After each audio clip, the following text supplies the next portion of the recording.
California, verano de 1985. La ciudad nunca había tenido tanto miedo. Puertas cerradas, ventanas selladas, luces encendidas hasta el amanecer. Un nombre recorría las calles como un susurro. Un nombre que helaba la sangre. The Night Stalker, el acosador nocturno. Su verdadero nombre, Richard Ramírez. Un hombre que, cuando la oscuridad caía, se convertía en un depredador sin reglas, sin patrones y sin piedad. Existen historias que fueron hechas para dormir tranquilo. Hay voces que se ocultan en los rincones de la mente y hay heridas que el tiempo no borra, solo silencia.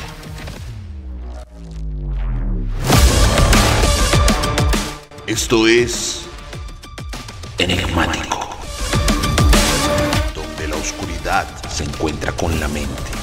Cada historia revela lo que otros temen mirar. Leyendas, crímenes, traumas. Todo tiene un origen y todo tiene un precio.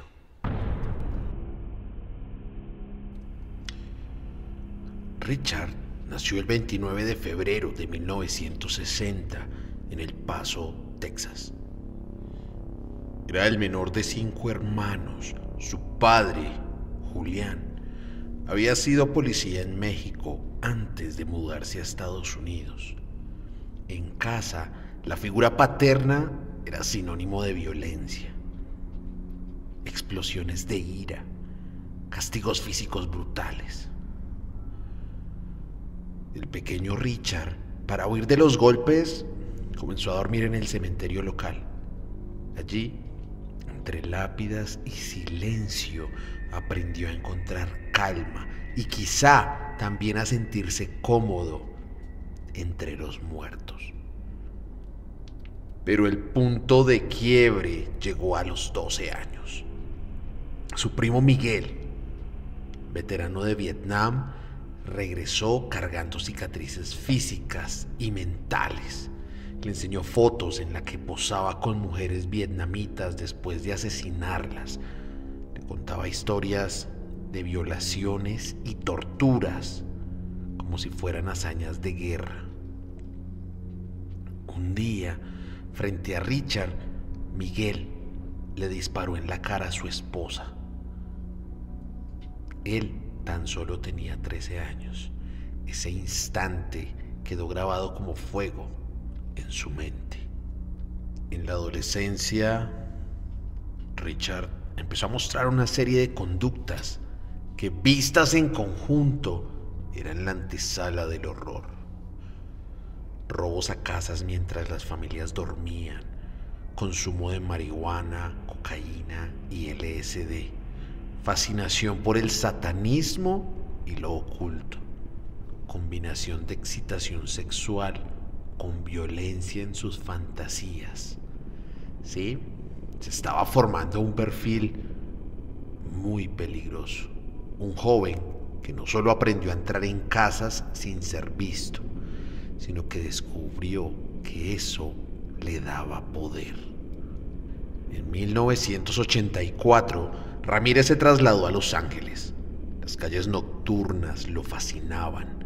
Luces de neón, bares abiertos, casas con ventanas sin cortinas. El consumo de cocaína y la necesidad de adrenalina se mezclaron. Pronto dejó de entrar a robar.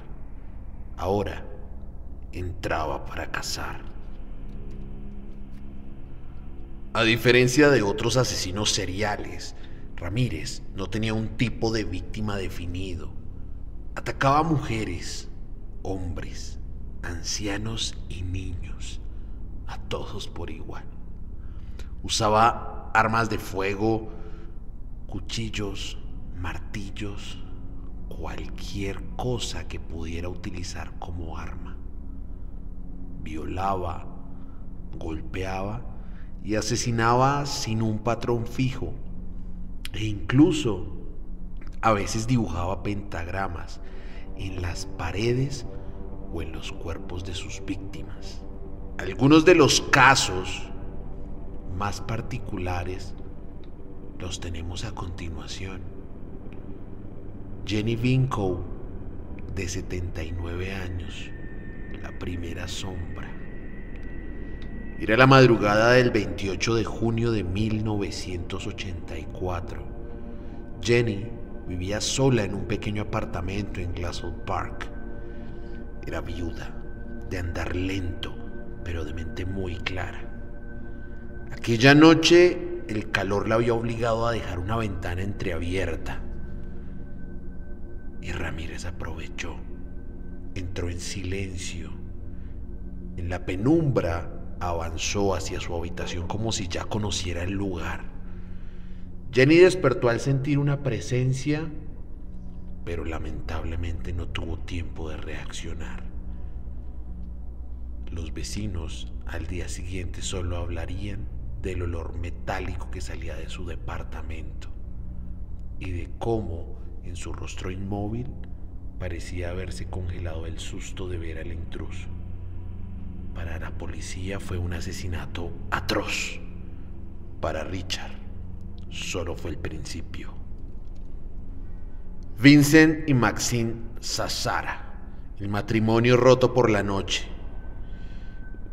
Vincent y Maxine vivían en Whittier la madrugada del 27 de marzo de 1985.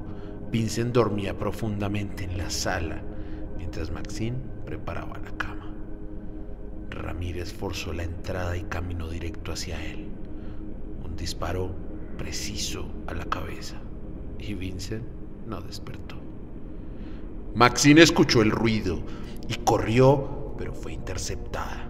Lo que siguió fue una agresión que mezclaba violencia física y psicológica. Richard parecía buscar no solo controlarla, sino borrar cualquier rastro de dignidad. Cuando se fue de la casa, quedó un silencio extraño.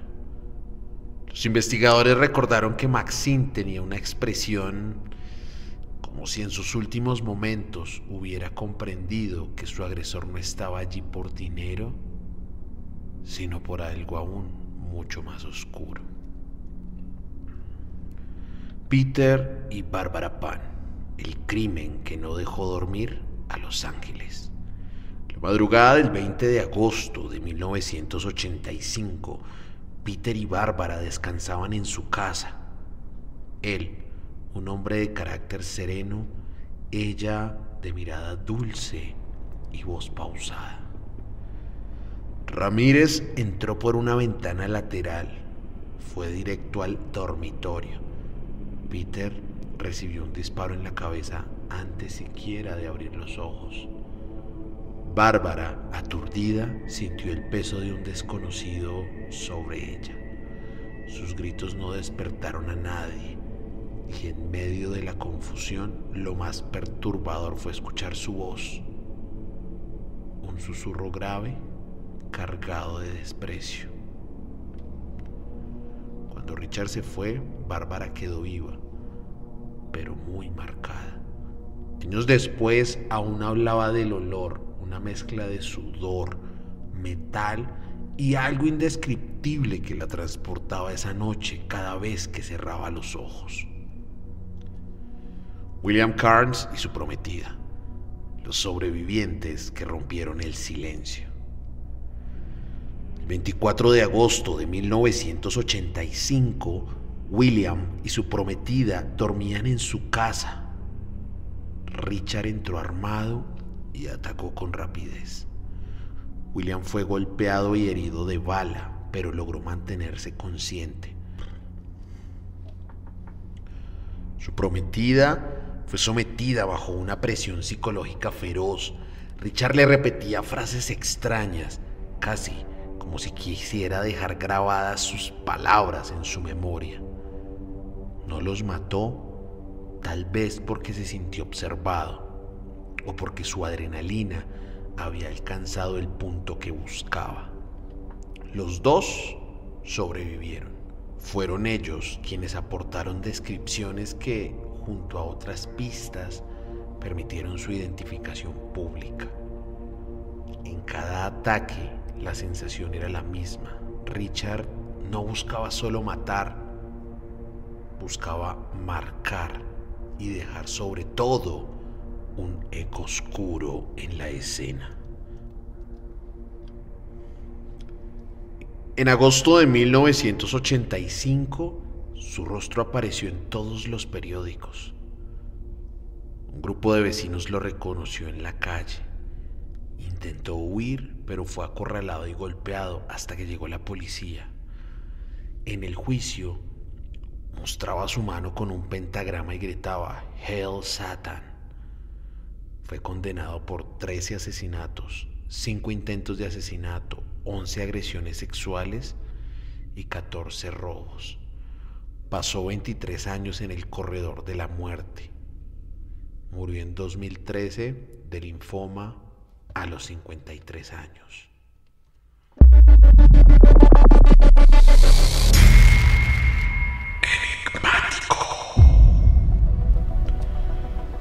Después de escuchar el anterior relato, podemos determinar que Richard encaja en un trastorno de personalidad antisocial con rasgos psicopáticos severos, donde nos encontramos con una ausencia total de empatía, necesidad de control absoluto y una impulsividad canalizada en violencia.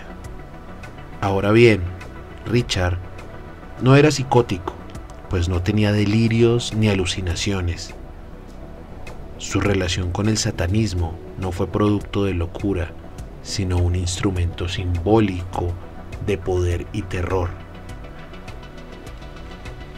Ahora bien, podemos también encontrarnos quizás un posible daño en lóbulos frontales, por eso el bajo control de impulsos, alta reactividad de la amígdala. Nos genera una respuesta intensa ante violencia y excitación, traumas tempranos que quizás alteraron la conexión entre emociones y moralidad. Teniendo en cuenta esto, pues Richard era una persona solitaria, sin vínculos estables, relaciones sexuales solo bajo pago, trabajos intermitentes y una disponibilidad nocturna. Desde la psicodinámica también podemos encontrar rencor hacia figuras femeninas autoritarias, sadismo simbólico. No solo infligía dolor físico, sino que degradaba la identidad de la víctima. Alcohol y cocaína como detonantes que derriban cualquier freno moral. Ahora bien, Richard es el ejemplo del psicópata oportunista, sin un patrón claro de víctima, pero con un patrón mental fijo, el deseo de poder absoluto. En criminología esto se le conoce como el Lust Killer, con un componente ritual indirecto.